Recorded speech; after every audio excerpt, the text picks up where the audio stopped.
Hey guys, this is the moment you've been waiting for. We got a used motor sitting in the back. Yeah, I'm gonna start taking stuff apart. Remove this cover again. Remove the battery, remove the intake, airbox, stuff like that. By the way, this is an R20, not an R18 like the Civic. So Acura is a 2-liter, not a 1.8. I'll show you that on the block later on the used engine in the back. So yeah, let's get started by removing stuff. Alright, so I guess I'll start by draining the oil. We'll see what it looks like. I haven't drained it yet. I've been saving it. See what it looks like. Is there actually coolant in here? No, it's still oil. Yeah. Doesn't look too bad. Alright, I guess it still runs, so it's it's not that bad. Yeah, I'd probably remove the skid plate, all these underbody covers, and then see what leftover coolant is left in the radiator that I gotta drain out, and then yeah, and then start from there. Alright, so there is some coolant in there, I guess from when I was checking for leaks. So that's draining, but you know, the next thing I guess I gotta disconnect the steering from inside the driver's side so I can drop the subframe. Especially when with electric power steering, they're super easy to get off. You don't have to deal with hydraulic lines or anything. So yeah, simple to remove just to drop the subframe. And then, you know, control arms are only held by 3 bolts. The only thing is I'm soaking those sway bar links up there so I can get them off. Yeah, other than that, I'm going to remove everything from up top. I'm going to drop the subframe, and then, yeah, I'll get my table and then drop the engine and tranny at the same time. And then, yeah, but I guess I got to take the torque converter bolts out too. So let me show you the used engine, right?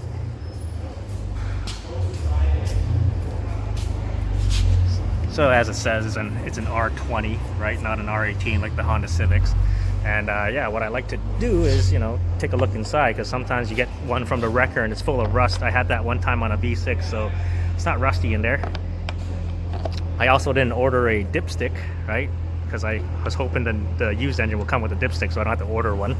But yeah, I don't know. If I can set up a camera, I'll tell you stories. But there was one time when I was at Hyundai. It was a Tucson. It was a 2011 or 2012 Tucson, and it needed an engine. I guess warranty declined it, and then the customer ended up trading the car in for, I don't know, I think it was like they gave him $500 because it's not a running car, and sales paid for a used engine. Got the used engine. It's supposed to be a 2-liter, but they sent us a 2.4-liter, and I looked at it and like, this looks like a 2.4-liter engine. And not a 2-liter, because it has an oil cooler, because the 2-liter doesn't come with an oil cooler. And I told him, no, this doesn't seem like the 2.4. The only way to see it is because the 2.4 has a balance shaft in the oil pan, and the 2-liter didn't have a balance shaft. So I had to take the oil pan and like, hey, well, after I put the engine in, and like, because I kept getting a check engine light for lean at high loads, because you know, it's a 2.4, not a 2-liter, and what happened is we called them. They're like, "Hey, this is the wrong engine." They're like, "No, this is the right engine. It's a 2-liter, not a 2.4."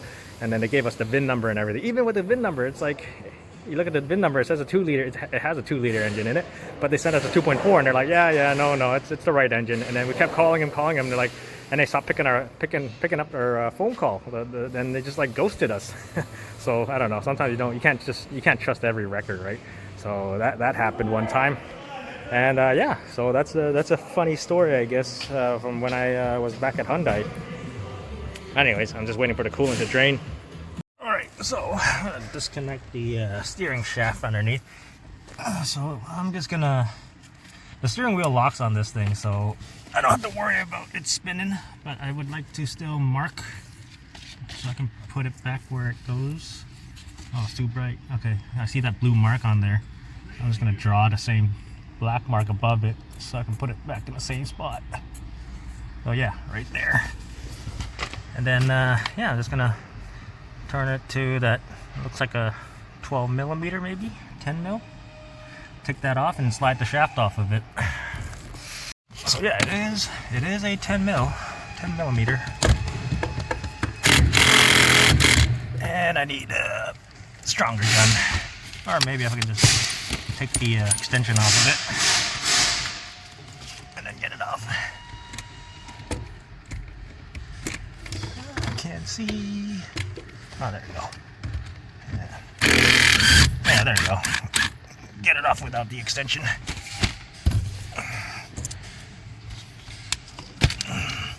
Now I can slide the shaft off.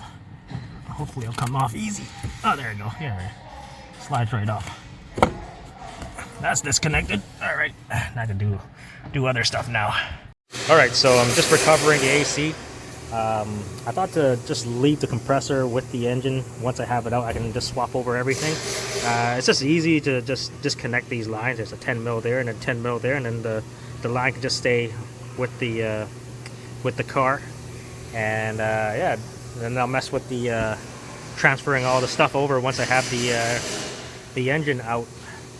Other than that, I still got to transfer this exhaust manifold. Hopefully these bolts come out. It looks pretty, I don't know, they might just snap. I can just get new bolts, that's fine. And then the wiring harness, I think, see how it disconnects. It might just stay with the engine, and then I'll just, you know, flop it over once I, you know, want to swap the engine over, and then, you know, reconnect everything and everything back in. So I'm just going to wait till this AC just finished recovering. And yeah, and then yeah, see, it's pretty close to the end of the day, so, you know, almost home time. I'm gonna try and do as much as I can before I go home, and then, you know, sleep on it. Well, you know, while I was recovering, I thought I'd just take some stuff out, but I found this intake boot. It's broken. So you can get it out. It's broken. I guess I gotta get a new one. See, split. All right, go get. Might as well order more parts now before it's too late, because it's the end of the day. You know, the used motor, I think they just chopped it off. I don't know, because it doesn't have a good boot on it either. Look at that! Check this out. We had one in stock. So yeah, now it's one less thing to worry about. Put this on my bench. All right, so on this side, so far, I've taken the power cable out. Yeah, disconnected it, right? Took the PCM out, took the connectors off. This thing can just go with the engine when it comes out. Disconnected the connectors back there, remove the tray. I think before I take the coolant lines off and the fuel line and all that kind of stuff, I'm going to do the suspension just so I don't get stuff dripping on my head. So I'll just do suspension next. Underneath the car, got to disconnect these connectors for the electronic power steering or the electric motor. Oh, that noise is the guy working next to me's son. He wants to be a mechanic. So, okay, let me see. I gotta definitely disconnect this. Okay, I'll be back. All right, took the power steering connector off, took the engine mount off. There's also this transmission cooler line that's here. But what I noticed is, you see the steel line, it's kind of soft. Yeah, I don't know. See how much this thing costs. I think they said they have a bit of a buffer in case I need to replace anything, because you don't know what you're gonna find. So if I need this line, I'll just order it. In case you're all wondering, like, hey, why are you replacing all these parts without getting customers' approval? And it's because they got a extra buffer just in case. Let me see if I can get a zoom in on that thing. Yeah, there you go. It's kind of soft. So yeah, 4 bolts. Taking off all the suspension. It looks like a dick. Yeah, everything looks like a dick to you. And then yeah, loosen the side bolts, right? And this subframe should just come out.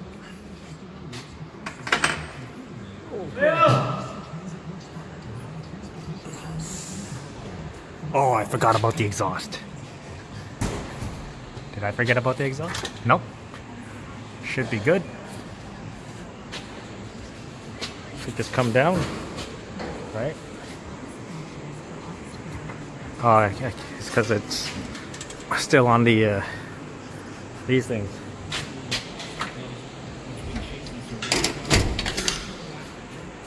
Pop this out. That's off. Pop this side off. That's off.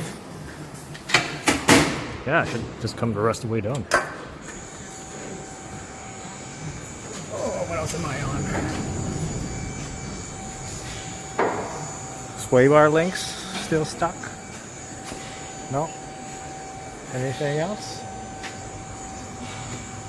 Yeah, no, that should be it.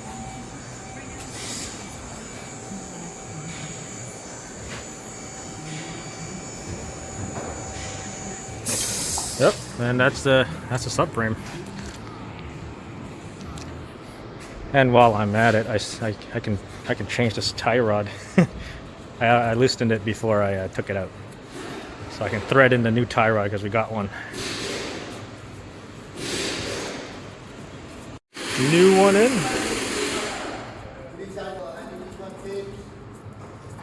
Tie rods are never been easier. Right, so I was heating this pipe up to get it off, and then I got it out. You can see all the water that's inside. I don't know how well I can see it. Yeah, there's water in there. It's also steaming because I was using the torch to get the exhaust bolts off. Alright guys, it's the next morning. We're also getting a hearing test today, so but yeah, anyways, I was just looking around. I took the cover off and I found a lot of oil in here. So my main leak, this side, and you can see this drive shaft is also wet.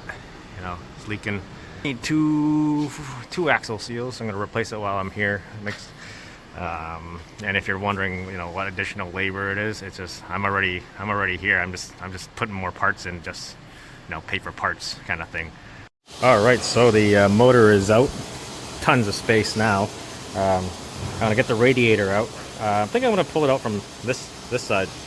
I took the brackets off, right, on each side. Now I'm gonna go on the inside, take off the radiator fan inside the engine compartment of this ILX. So I want to take off the rad fans, right? There's both there. I think there's one up there, right? I loosened this air box so I can clear it from this side. I think that should be okay. Hopefully I can get it out. I'm just thinking I can lift it up, get it off the rubber mounts, and then slide it out from the bottom this way and take it out from the bottom. And then when I get the new one, slide back up in and then back onto the mounts. That's the plan. All right, so the radiator came out. I don't think, yeah, just by how I explained it, I guess. But the new one doesn't come with a radiator cap. What the hell? And I didn't want to use the one that was in that one because all the gasket on that cap is all swollen from the oil. But yeah, I guess I'll just order a new radiator cap.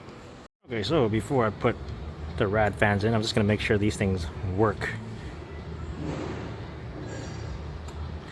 I think it's better now if, in case, you know, if it doesn't work, I can take it out. And it does, so I'm good. Now I'm going to check the other one. Alright, everything's in. I also cleaned up the thermostat housing. I don't know if you know this, but this hose says VTEC on it. And then, yeah, I just ran a garden hose through the heater core lines. Alright, so I got my hearing tested. I guess I'm not deaf.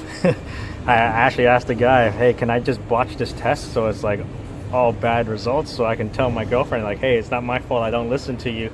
And he's like, yeah, but, you know, it's on the record. So I asked him, hey, what if I just have a second test? And then I guess the first one is free, the second isn't. So yeah, anyways. But everything's all put back together. I kind of have to clean up that. Rodents chewed up this wire. Not really chewed it through, but it's you know, chewed. Clean the corrosion off of that, right? Clean the corrosion off of that. There's like corrosion in there, right? So yeah, other than that, I'm pretty much done, other than waiting for the axle seals that I'm gonna replace, because this side's leaking, the other side's leaking. We had one in stock, right? We had one in stock. This is the right side, but not the left side, so still waiting for the left side. Yeah, other than that, I think I'm pretty much done. I transferred all the pulleys because the ones from this motor was pretty rusty, so I took it from the original motor. It looked not as rusty, I guess. And yeah, other than that, swapped over some hoses because the wreckers decided to chop it off. And yeah, this thing is just ready to go back in the car once I get some more parts. Alright guys, axle seals are in. I can finally put it in. I already put the engine in the car, right? Also got to change that oil filter. Gonna have to put the torque converter bolts back in, and then I'm gonna change these seals on both sides, and then do a little bit more brake cleaning so it's you know, not as dirty. So yeah, I'm pretty close. I'm gonna put the subframe back in. All right, so these seals are easy to come out. You just gotta get yourself a seal puller, and then make sure you don't mark the or scrape the part where the seals around the sides. Like, oh, there goes all the oil. Just yeah, and don't damage the outer part of this surface, I guess. So yeah, they just pop right off, and you just pop a new one in. Okay, so what I like to do is I like to put a little bit of grease on that sealing surface on the shaft, right? But the seal does come with grease, but I put a little bit extra. I already popped this side in, right? So just gotta put this one in now. Okay, so this one is getting a new thermostat. Make sure the jiggle valve, this guy here, faces the top, and then there's two locating pins or on the gasket that lines up with the two notches on the engine block, and the spring faces the inside.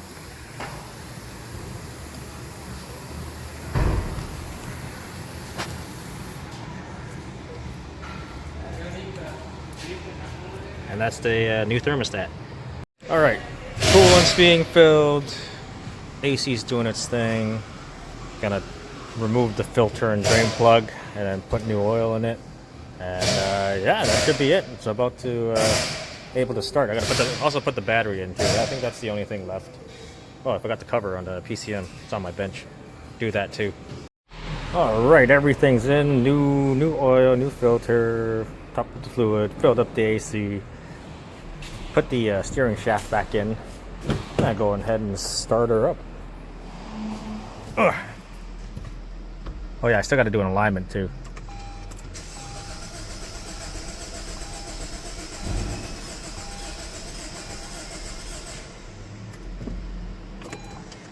Oh.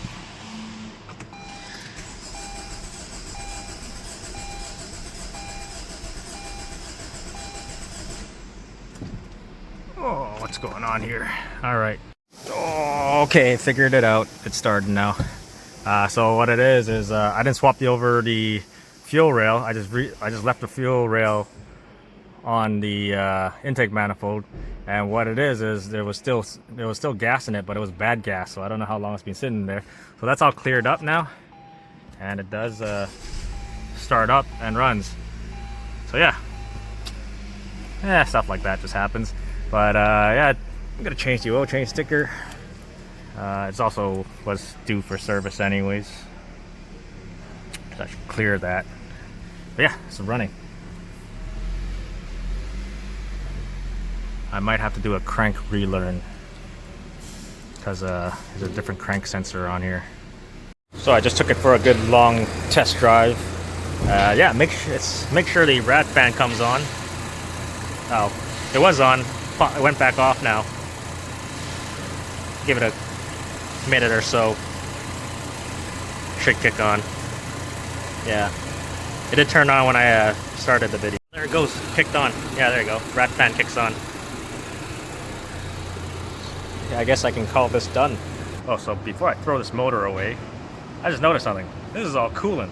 And if you look, it's all coming from up there. I just thought I'd mention that. I don't know. Because you don't really see it because there's the exhaust over here, the EGR pipe over here. So yeah, I guess, I don't know, maybe it's just leaking. It was leaking from the head gasket from up there, and it's just running down the side of this block. All right, so now this thing's all done. I guess I should do a breakdown. I don't know all the prices for all the parts like the radiator, but I do know the price of the engine and labor for it because I recommended, I quoted it. So the used engine that we got with 86,000 kilometers, that thing was $1,460. I guess it's probably a little cheaper because parts do mark up, on parts. And labor was 8 hours. So to do this job, book time is 7.1. So quoted 8 hours with including an alignment. So 8 hours, our shop rate is 175, so about, I can't do math. Is that, yeah, $1,400, so $2,800 for the job. So if you were to do a head gasket, the labor time for a head gasket, I think is 8.5 to do just a head gasket. So parts, the head gasket kit is about 500-ish bucks. Then you got the machine shop. I think they charge about between $460 to depending on what they do, cleaning it, machining the head, cleaning the valves, and whatever they do, replace the valve guides and stuff. Yeah, somewhere between $460 to $500 something, maybe more now. I honestly don't know. I've seen a receipt for a head job one time, and that's about around where they are. Yeah, then you also need head bolts, any kind of other gaskets that you need that the head gasket kit doesn't come with, and then you also have to do a valve adjustment after once you put the head on. Yeah, and also if you needed chains and guides at the same time, you would probably do it at the same time. So might be more expensive to do a head gasket than just swapping the engine in and out. Also, you're going to need a radiator. I didn't really quote much, any more additional labor for the radiator, because I knew once I had the engine out, I can just get the radiator out. It's not hard, rather than take the bumper off or something to remove the radiator out the front if you were doing a head gasket. So that would have cost additional more labor. Yeah, what else? I that's all I can think of. All the additional extra parts that I got, they just gave me an extra $400 for in case any parts that I needed along the way. So axle seals that they're about like 50 bucks each. The 400 bucks goes by pretty quick. The intake boot that was cracked. Also needed a radiator cap because the aftermarket radiator didn't come with the radiator cap. What else? That steel line for the transmission cooler that runs, it's kind of rotted. I wanted to replace that. So yeah, 400 bucks go by pretty quick. So all in all, I think it would have been cheaper just to, well, I guess our manager wanted to help him out, and I was just fine with 8 hours of engine out, putting extra parts in, and then let this guy go. Yeah, I don't know. My manager likes to help people out apparently. So yeah, I was fine. I get to make my own my YouTube videos and stuff. I'm fine with that. And yeah, but somebody in the comments was saying, is it worth it? This is a 2013. I guess the job, everything in about $3,000, a little bit over $3,000, $4,000. I don't know. I didn't see the total price, but yeah, I don't get to see all the prices. I only know the engine price and the labor because I quoted the labor for it, and then the engine was written on their work order on the line. So yeah. So probably cheaper just to do the engine swap and then, yeah, all the additional parts. So yeah, in case you're all wondering, because somebody in the comments mentioned it. But anyways, I guess that's the end of that video. I hope you guys enjoyed the video, and I'll see you next time. I think I got another head gasket due on a 1.5 liter turbo. I don't know if I should do it. It's a pretty new car, but anyways, yeah, I'll see you later.